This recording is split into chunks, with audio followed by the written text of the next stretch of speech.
నేటి విశ్వాస నాయకుడు థామస్ జోనాథన్ జాక్సన్. పరలోక పిలుపు, మే 10, 1863. జనరల్, క్రైస్తవ సైనిక నాయకుడు, విద్యావేత్త.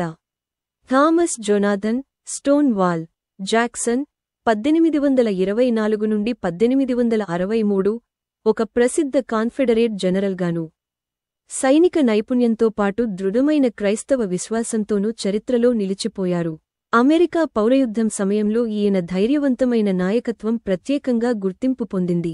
యుద్ధంలో జాక్సన్ తన సైన్యంతో అడ్డుగా రాయిలాగా నిలబడి నిలకడగా పోరాడినందుకే ఈయనను స్టోన్వాల్ జాక్సన్ అని పిలుస్తారు.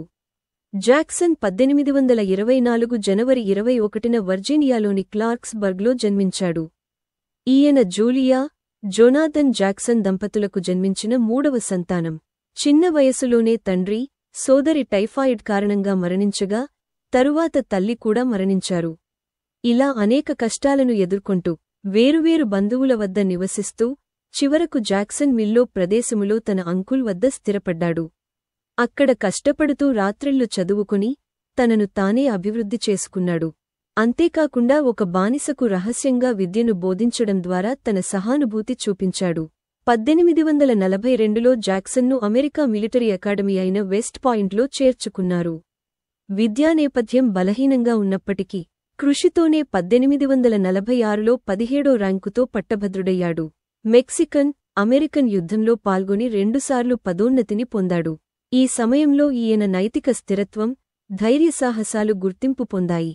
మెక్సికన్ యుద్ధానంతరం ఫ్లోరిడాలో కొంతకాలం సేవలందించి, 1851లో వర్జీనియా మిలిటరీ ఇన్స్టిట్యూట్లో అధ్యాపకునిగా నియమితులయ్యాడు.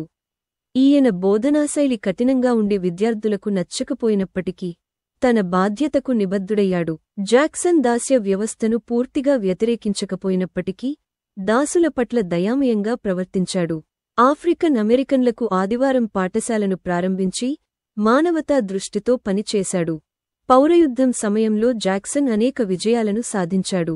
బుల్ రన్ యుద్ధం, 1862 నాటి వ్యాలీ క్యాంపెయిన్, హార్పర్స్ ఫెర్రీ, ఫ్రెడరిక్స్బర్గ్ మొదలైన యుద్ధాల్లో తన నాయకత్వ నైపుణ్యం చాటుకున్నారు. ఛాన్సెలర్స్ విల్లే యుద్ధంలో ఈయన వ్యూహాత్మక మెలకువ ముఖ్యపాత్ర పోషించింది. అయితే అదే యుద్ధంలో గాయపడి, న్యూమోనియా వల్ల మరణించాడు. జాక్సన్ జీవితమంతా తన క్రైస్తవ విశ్వాసాన్ని కాపాడుకున్నాడు. విజయాలన్నింటినీ దేవుని ఆశీర్వాదంగా భావించి, నిరంతరం ప్రార్థనలో ఉండేవాడు. ఈయన నీతి, ప్రార్థన జీవితం, బైబిల్ అధ్యయనం మరియు నమ్మకతగల నాయకత్వం తన సైనికుల ఆదరణను పొందింది. గాయాల అనంతరం తన దివ్య నిర్ణయాన్ని ఇలా వ్యక్తపరిచాడు: దేవుడు సెలవిస్తే నేను చనిపోతాను, ఇంకా నదిని దాటి శాశ్వత విశ్రాంతి. ఈయన మరణం కాన్ఫెడరేట్ పాలనకు గణనీయమైన లోటుగా నిలిచింది. రిచ్మండ్ నగరంలో ప్రజలు ఈయనకు ఘనంగా నివాళి అర్పించి, లెక్సింగ్టన్, వర్జీనియాలో ఖననం చేశారు. నేటి విశ్వాస నాయకుడు స్టోన్ వాల్ జాక్సన్ సైనిక ప్రతిభతో పాటు ఒక విశ్వాసవీరుడు, నిజాయితీగల నాయకుడు.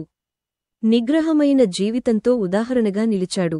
ఈయన జీవితం కష్టాలను అధిగమించే ధైర్యాన్ని, దేవునిలో నమ్మకాన్ని, సేవా మనస్కతను ప్రతిబింబిస్తుంది. ప్రభువు నామమున వందనములు. John Michael, Rajahmundry.